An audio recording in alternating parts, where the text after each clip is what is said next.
আপনি তো এলাকার একজন জনপ্রতিনিধি।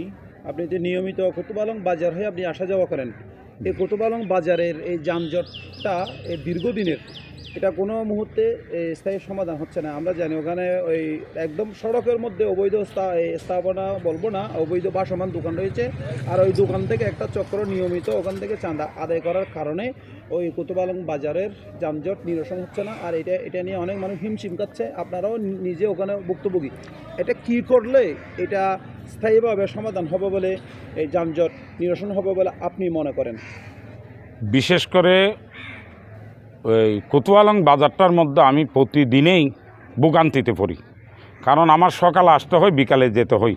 যখন আমি বিকালে যাই তখনই জ্যামজটটাকে, সকালে যখন আসি তখনই জ্যামজটটাকে, এই জ্যামজটটার সৃষ্টি হওয়ার কারণটা হচ্ছে অবৈধ কিছু অর্থলোভী লোকের কারণে অবৈধভাবে রাস্তার উপরে এই ভ্রাম্যমান বাজার বসাইয়া বিভিন্ন ধরনের পণ্য বেচা বিক্রি করে। সেইটা যতক্ষণ পর্যন্ত উচ্ছেদ করা না হয় ততক্ষণ পর্যন্ত এইখানে যানজট লেগেই থাকবে এবং জনদুর্ভোগ সৃষ্টি হবে। ধরেন 2-1 দিনের মধ্যে ঈদুল আজহার বাজার শুরু হবে।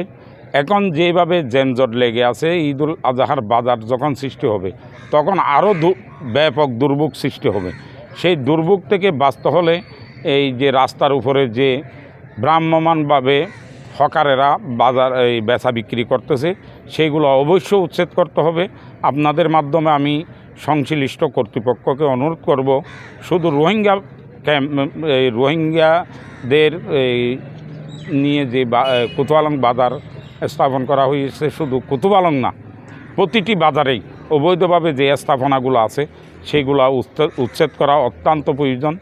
রোহিঙ্গা আসার পর থেকে মানবতার স্বার্থে 7 বছর যাবৎ কোনো ধরনের স্থাপনা উচ্ছেদ করে নাই, রোডস অ্যান্ড হাইওয়েও করে নাই, স্থানীয় প্রশাসনও করে নাই, এবং ইউনিয়ন পরিষদের মাধ্যমেও কোনো ধরনের স্থাপনা উচ্ছেদ করা হয়নি।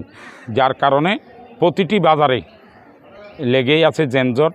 এই যানজটগুলা নিরসন করতে হলে আপনার এই প্রশাসনের মাধ্যমে, সংশ্লিষ্ট আইন প্রয়োগকারীর মাধ্যমে এই ভ্রাম্যমান হকারদেরকে উচ্ছেদ করতে হবে। তার পাশাপাশি যেই সমস্ত যানবাহন, মালবাহন গাড়িগুলা রাস্তার উপরে অনর্থক দাঁড়িয়ে থাকে, তাদেরকেও একটা নির্দিষ্ট স্থানে বাজারের বাইরে গিয়ে দাঁড় করাইয়া এই তাদের প্যাসেঞ্জার তোলার একটা ব্যবস্থা করতে হবে। এখন আপনি দেখেন সাদাপুর নামক কিছু গাড়ি আছে, পালকি আর ওই নাফ ইন্টারন্যাশনাল যে সমস্ত গাড়িগুলো আছে, সেই গাড়িগুলো কোতোয়ালং বাজারের একেবারেই রাস্তার উপরেই দাঁড়িয়ে থাকে। শুধু হকার নয়, এখানে যে গাড়ি সমিতি আছে এই সমিতির লোকগুলাও সচেতন হওয়া দরকার বলে, প্রয়োজন বলে আমি মনে করি। ধন্যবাদ।